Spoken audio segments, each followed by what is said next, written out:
I've known Miss Taylor since she was 9.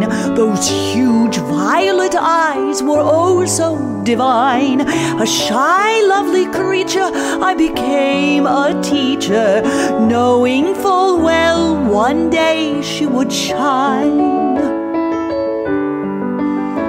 I sent her over to Universal, and it ended up to be a rehearsal for roaring MGM's Technicolor artsy gems, which pulled her career out of reversal. Elizabeth, Elizabeth, the damsel with bewitching eyes. In national velvet she rode the pie. A young Mickey Rooney portrayed her friend Mai, whom I had to corral some to protect our young gal from, while the rest of the world fell in love with those eyes. Her first betrothal to a Hilton Nicky, lasting but a mere 9 months, hence a quickie. Then a cavalcade of suitors might as well have been looters. At that point our Liz was plainly not picky. Elizabeth, Elizabeth, the starlet with the bloodshot eyes. She married two Michaels, both Wilding and Todd. Mike Wilding was troubling, but Todd was a god. When Mike Todd was killed, then a stunned Liz fulfilled her contract as Maggie with a stunning facade. Eddie Fisher, the singer, was Mike Todd's cohort. Mike died, and our luscious Liz he did comfort. Debbie Reynolds, his spouse, saw Eddie turn loose as he and Liz did cavort at Debbie's favorite resort.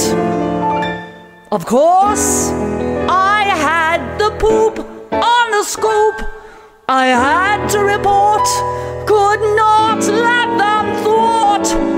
Divorce court. Gossip is a contact sport. When she returned a phone call, I said to her, "This is Hedda. Level with me, because I shall find out anyhow. What's this Eddie Fisher business all about? You're being blamed for taking Eddie away from Debbie. What have you got to say?" She said, "It's a lot of bull. I don't go about breaking up marriages. Besides, you can't break up a happy marriage. Debbie's and Eddie's never has been. What do you expect me to do? Sleep alone?" The story ran front page in the LA Times and many more papers that syndicate Harper. The Hearst papers paraphrased my scoop and lifted the quote without giving me as much as a nod by way of credit. One of the first people to read it was Elizabeth. She called the next day, furious, saying she was made out to be as cruel and heartless as a black widow's spider. I had no regrets. If she'd been my own daughter, I'd have done it. "Of course, I didn't think you'd print it," she said. "You betrayed me." "You didn't say it was off the record," I answered, "and it had to be printed." We didn't speak for a year. At the office, the mail arrived in stacks, all in Debbie's favor.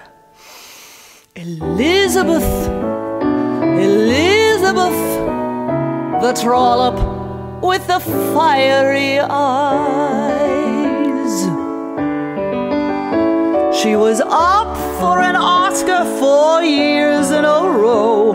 An unusually difficult role she did hoe. Then for Butterfield 8, which was was a film she did hate. She brought home the statue and raked in the dough. Cleopatra, the debacle of the decade. First Liz was dying, then resurrected.